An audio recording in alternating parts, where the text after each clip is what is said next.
So in the back of the ambulance here is where we keep our extra equipment, extra trauma supplies, batteries for our equipment, IV supplies. Here we also keep burn kits if we're going to be dealing with any patient that does have significant burns, or our obstetrical kit if we are going to be dealing with a potential baby delivery on the call. We also, kind of our control panel over here is just kind of our lights, heat, cold, and obviously whatever the patient may need there, and a suction unit. If the patient is vomiting or does have a compromised airway, then we're going to be needing to use the suction just to help clear the airway and make sure that they're able to breathe on their way to the hospital. Under the bench here, we also keep some of our extrication supplies and extra spinal collars, extra equipment, major leg fractures or entrapments in vehicles. Those extrication supplies are under here. So our cardiac monitor here, it has many functions. We can do basic cardiac monitoring on this and look at kind of your basic electrical signals in your heart. If you do need the defibrillator, I mean, these are the pads that are going to come out, and these are the ones that will hopefully try and jumpstart the heart in the event of a cardiac arrest. This is also able to take your blood pressure, heart rate.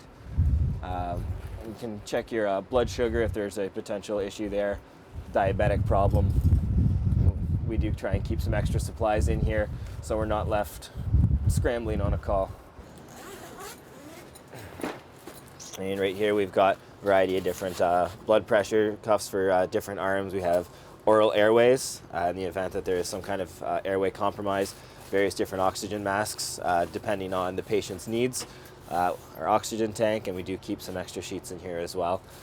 So right here we have our first aid kit, our trauma kit, so variety of supplies for any kind of bleeding or burns and stuff like that. We do have a more in-depth burn kit inside.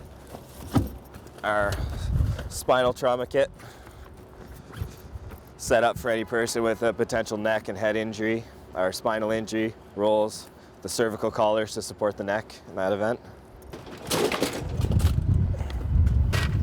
So in the event that there's a non-working elevator, the patient isn't able to lie down onto our stretcher, we'll actually strap them into this chair here, and we'll actually carry you down the stairs in this. And sometimes if the elevator's not working on an 8th or 9th floor, this is how you're coming down.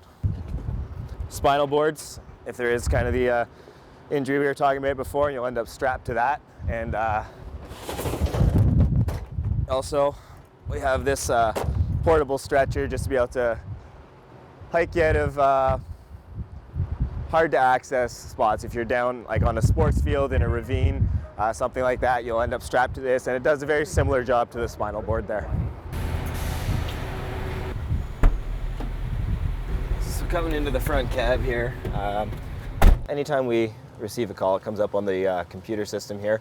It's going to come up with the address that we're going to, any personal information, patient's name sometimes, their condition, whether cardiac arrest, some major bleeding, a fall or a fracture, all that information is going to come up here.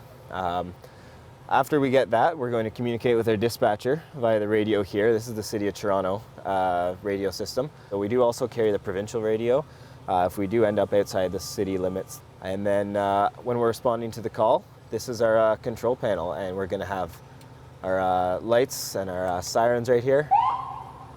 And that's what you're going to hear when you're on the road. And if you do hear that, just please make sure that you're going to pull over to the right and stop for us and let us to get by safely. That makes a huge difference in both our response time and general safety on the road.